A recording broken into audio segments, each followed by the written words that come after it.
बिस्मिल्लाहिर्रहमानिर्रहीम। नाजरीन अस्सलाम वालेकुम। नाजरीन,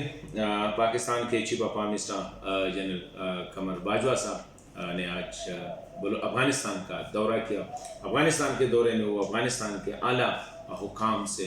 मिले, जिसमें डॉक्टर अशरफ गनी साहब, डॉक्टर अब्दुल्ला साहब, उनके और जो सीनियर हुकूमती लोग हैं, एहलकार हैं या सियासी मशरान हैं, उनसे मुलाकातें की। विजिट में उनके साथ DGISI जनरल फैज़ साहब भी उनके हमरा हैं। मैं समझता हूँ कि जनरल बाजवा साहब का ये दौरा इंतहाई अहम और एक ऐसे मौके पे हो रहा है जो मेरे ख्याल में अफगान भी चाहेंगे, उनको भी थोड़ी सी एश्योरेंस, क्योंकि आज से चंद दिन पहले मैं काबुल में था,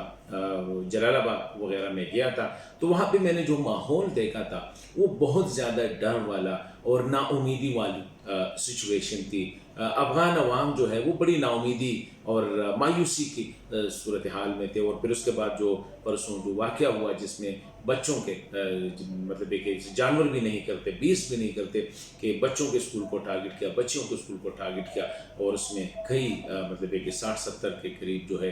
बच्चियाँ शहीद हुए। तो ऐसे मौके पर जनरल बाजवा साहब का उधर जाना, क्योंकि अमरीकी फ़ौज के इनखला के बाद वहाँ पर डर यही है कि लोग तालिबान से एक खौफ महसूस करते हैं। मे भी Taliban are good boys for the Americans, औरों के लिए, पाकिस्तान के लिए, अमेरिका वगैरह के लिए तालिबान अच्छे हो सकते हैं, लेकिन अफ़गानों के लिए तालिबान अभी भी एक नाइटमेयर है। अभी भी वो सोचते हैं कि ये लोग जो है ये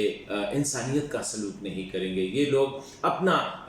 जो इनका जो अपना स्टाइल ऑफ इस्लाम है वो उन पे इम्पोज करेंगे। तो ऐसी सूरत हाल में उनका जाना मैं समझता हूँ कि बहुत ज़्यादा अहम दौरा है, और इसमें अमरीकी फ़ौज के इनखला और उसके बाद जो सूरत हाल है इस पर भी गौर होगी। तालिबान अभी तक जो है स्टबन पोजीशन लिए हुए हैं, वो सीज़ फायर भी नहीं किया। अभी ईद के लिए 3 दिन का ऐलान किया है, लेकिन इट इज़ नथिंग। वायलेंस, तशद्दुद में बेपनाह इजाफा हुआ है, और तालिबान हुकूमत और उसके दरमियान अभी तक जो है कोई खातिर खा वो जो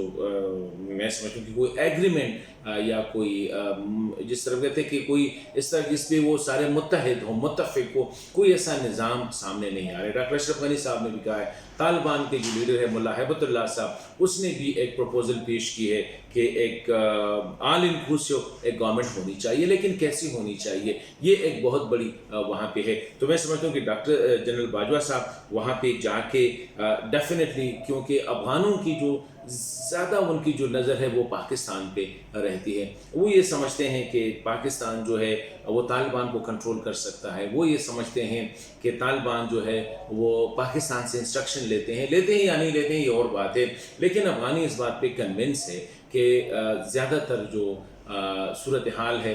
तालिबान का वो पाकिस्तान के कंट्रोल में। तो ऐसे मौक़ों पे जनरल बाजवा साहब का उधर जाना, अफ़गानी हुकाम के साथ अफ़गान के मुस्तक़बिल के हवाले से डिस्कशन करना, पाकिस्तान के रोल के हवाले से डिस्कशन करना, अमरीकी फ़ौज के इनखला के बाद सूरत हाल है उस पर डिस्कशन करना बड़ी इंपॉर्टेंट है। इस वक्त अफ़गान, जिस तरह मैंने शुरू में कहा, बड़ी मायूसी और नाउमीदी की एक कैफियत से वो गुजर रहे हैं। तो ऐसे मौक़ों पे अगर पाकिस्तान की तरफ से कोई एश्योरेंस मिल जाए कि तालिबान जो है वो